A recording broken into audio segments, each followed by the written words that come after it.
Have you ever thrown chess pieces at your opponent?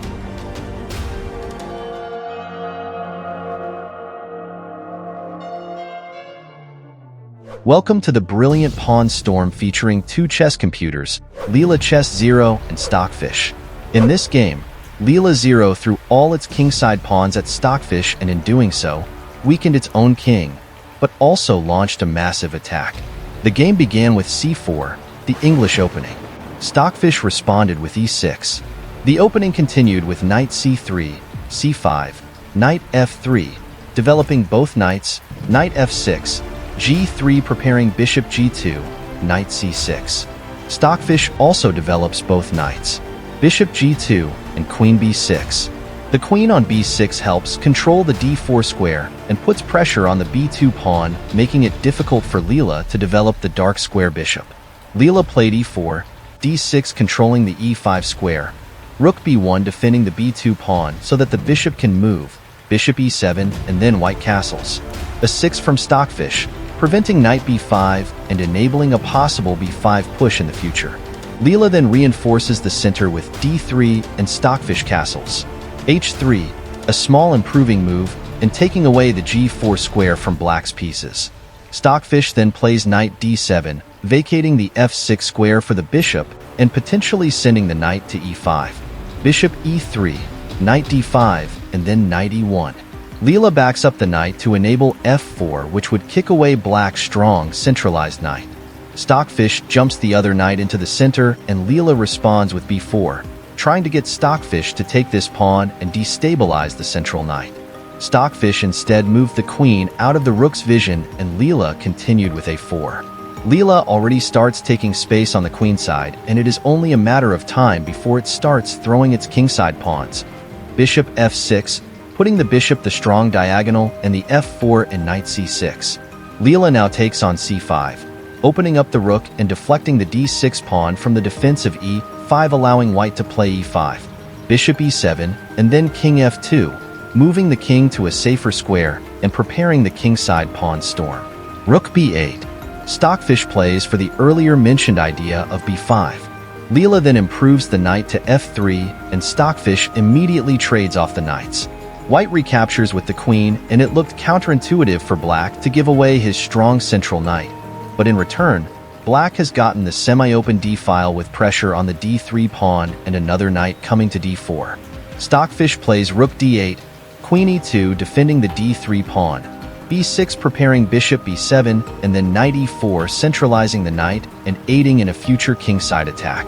Leela then plays bishop d2 with ideas of going to c3 or getting rid of the b4 knight. Queen d7, and now Leela gets rid of the knight because after pawn takes, Leela will get this strong move d4. Leela now has a great central space advantage and will continue expanding on the kingside. Bishop b7 and rook d1 supporting the central pawns. Bishop c6 improving the bishop and hitting the a4 pawn. Rook d2, bishop takes a4, and then rook a1. Leela sacrificed the a4 pawn to activate the rook. Rook dc8, and then d5 striking in the center. Leela's rook is indirectly eyeing Stockfish's queen. Bishop b3, attacking the c4 pawn, and then rook c1 defending. Bishop a4, and then rook b1. A 5, and it seems that Stockfish is better due to the extra pawn and the strong queenside pawns. But this is where Leela starts an attack on the other side of the board. h4, and the kingside pawns are now in motion. Queen e8, d6, bishop e8 and g4, leaving the h4 pawn to die. If you get greedy and take the h4 pawn, then your bishop will be trapped after g5.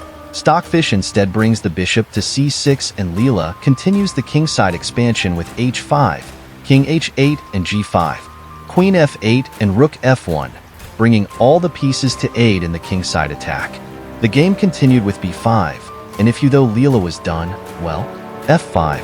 Leela's still going for the black king. Stockfish takes the f5 pawn, and then Leela gets the rook into the game with rook takes f5, bishop d7, and then instead of moving the rook, Leela leaves the rook to die with the brilliant queen f1. Stockfish takes the rook, and then the queen recaptures. Stockfish then plays b takes c5 with what looks to be very strong queenside passed pawns. But Leela's attack is too fast. d7, rook c6, and then knight d6, shoving the knight into black's position. The fish now sacrifices the rook back with rook takes d6. The game continued with e takes d6, bishop b6 and king h3. Leela moved the king so that if Stockfish ever takes on d6, it won't be a check. Queen g8, bishop d5, and rook f8. Stockfish adopts a very passive setup to try and defend its position. The game continued with g6, h6, and the g takes f7 with a forced mate incoming. Stockfish played queen h7, and Leela responded with the lovely queen g6, holding the position together and allowing the queen trade, but on Leela's terms. b3, rook e2, queen takes g6, h takes g6, bishop c5, and then rook e8, shielding the pawn promotion and threatening to take black's rook. Bishop takes d6, d8 queen, b2, rook takes f8, bishop takes f8, and then queen takes f8 with a lovely checkmate. I hope you enjoyed the video. Please like and subscribe, and then go promote some pawns.